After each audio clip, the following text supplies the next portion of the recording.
الله معكم أحبائي. آخر تطورات الحرب بين روسيا وأوكرانيا حتى مساء 23 من يونيو. يواصل الجيش الروسي عمليات التقدم في جبهة كوستانتينيفكا في المدينة، حيث سنتحدث عن نسبة السيطرة الروسية عليها، إضافة إلى عمليات التقدم بشكل واسع في جبهة بوكروفاسك وميرنوغراد. أيضا إضافة لكل ذلك العمليات في جبهة كراماتورسك وكوبيانسك، فيما القوات الأوكرانية كانت قد شنت هجمات مضادة في عدم الاتجاهات تمكنت على إثرها من التقدم في منطقة واحدة. ما الذي يحصل؟ تابعوا التفاصيل حتى النهاية، واسمحوا لي قبل بدء هذا الفيديو أن أشير إلى أمر هام للغاية. هناك فيديو نشرته ظهرا عن تحرك للناتو في فنلندا. أتمنى الدخول إلى القناة ومشاهدة هذا الفيديو. أيضا سأضع رابطه في التعليق الأول في التعليقات، فتأكدوا من الدخول إليه.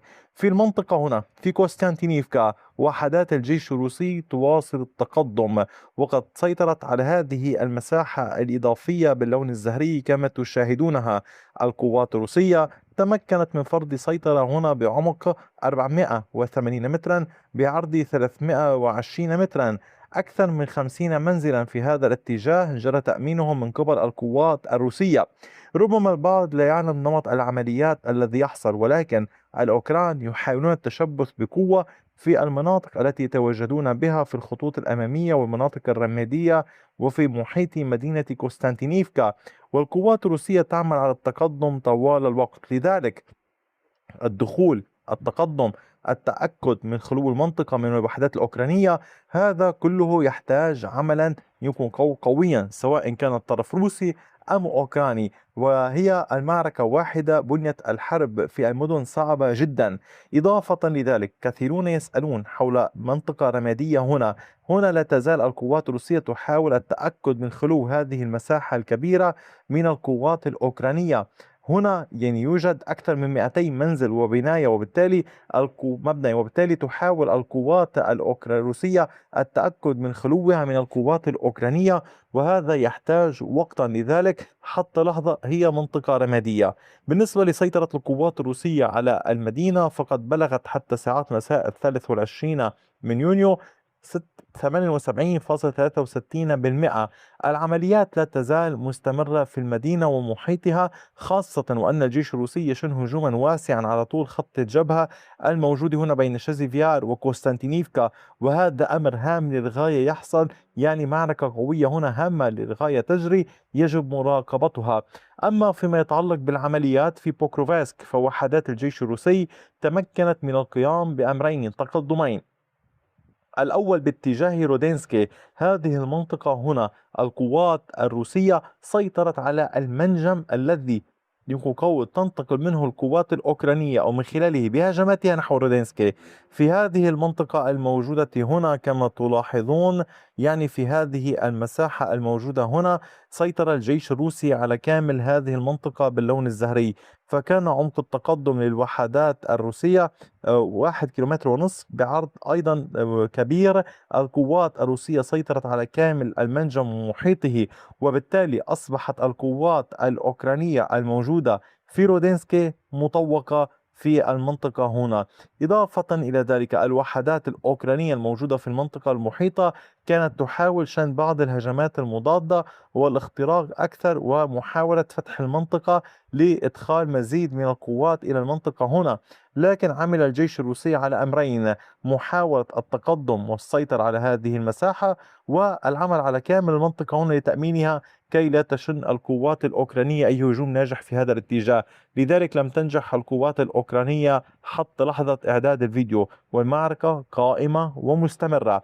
في الجهة القريبة هنا باتجاه شيفشينكو، وحدات الجيش الروسي تواصل التقدم وتأمين السيطرة على المناطق هنا. في وقت سابق إن كنتم تذكرون، في 20 يونيو سيطر الجيش الروسي على هذا الاتجاه، وفي 17 يونيو سيطر الجيش الروسي على هذا الاتجاه، وما بينهما تمكنت القوات الروسية مع ساعات مساء اليوم من السيطرة على هذه المساحة باللون الزهري كاملة. كما تشاهدون التقدم الروسي في هذه المنطقة كان بعمق أكثر من 1.25 كيلومتر وبامتداد أقل من 1.25 كيلومتر. العمليات لا تزال مستمرة، والهدف واضح، هو الوصول إلى مشارف شيفشينكو على طول المنطقة هنا، ومحاولة البحث عن أي ثغرات لاختراقها وربما لإشغال القوات الأوكرانية. وبالتالي بصورة أوسع اليوم لدينا محاولات روسية للتحرك على كامل خط الجبهة الموجود هنا بين يعني الطرفين. لكن في المقابل الجيش الأوكراني يضغط في بريتسكي. هذا الضغط الأوكراني في هذه المنطقة هام للغاية. أيضا الوحدات الأوكرانية كانت قد أحرزت قبل فترة نشرتها تقدما في المنطقة هنا. لذلك كل طرف لديه مهمة واضحة وهي التقدم، وفي مجال الآخر الدفاع حيث يهاجم الطرف الآخر. في دنيبرو تمكن الجيش الأوكراني من التقدم في محيط إيفانيفكا مجددا، فسيطرت القوات الأوكرانية على كامل هذه المساحة باللون الأزرق كما تشاهدون. لا يزال لدينا عملية تقدم للقوات الروسية، تابعوا الفيديو حتى النهاية. في هذه المنطقة كان التقدم بعمق 560 مترا بامتداد نحو كيلومتر ونصف. الجيش الأوكراني سيطر على كامل هذه المساحة، فيما لا تزال الاشتباكات مستمرة داخل إيفانيفكا. تحاول القوات الأوكرانية يعني الضغط الحصول على مكاسب إضافية. وفي الجهة المقابلة لدنيبرو في جنوب دونيتسك المعركة لا تزال قوية وقائمة بين الروس والأوكران، حيث يحاول الأوكران السيطرة الكاملة على زيلينيهاي. دفعوا بعدد كبير من القوات، شنوا هجمات واسعة، يجري مراقبة الأمر. نفس الأمر في اتجاه بيدابني، يحاول الجيش الأوكراني استكمال السيطرة عليها. وأيضا في اتجاه تولستوي ونوفوخاتسكي اليوم يعني تشهد الجبهة هنا عمليات هجوم أوكرانية واسعة جدا. كذلك الأمر في هذا الاتجاه من دنيبرو وزابوروجي. أما فيما يتعلق بالعمليات في اتجاه كراماتورسك فالوحدات الروسية تقدمت في محيط يوليبيفكا مسيطرة على هذه المساحة هنا أمامكم باللون الزهري. وصلوا إلى القناة المائية، عملوا على تأمين كامل المنطقة هنا كما تشاهدون.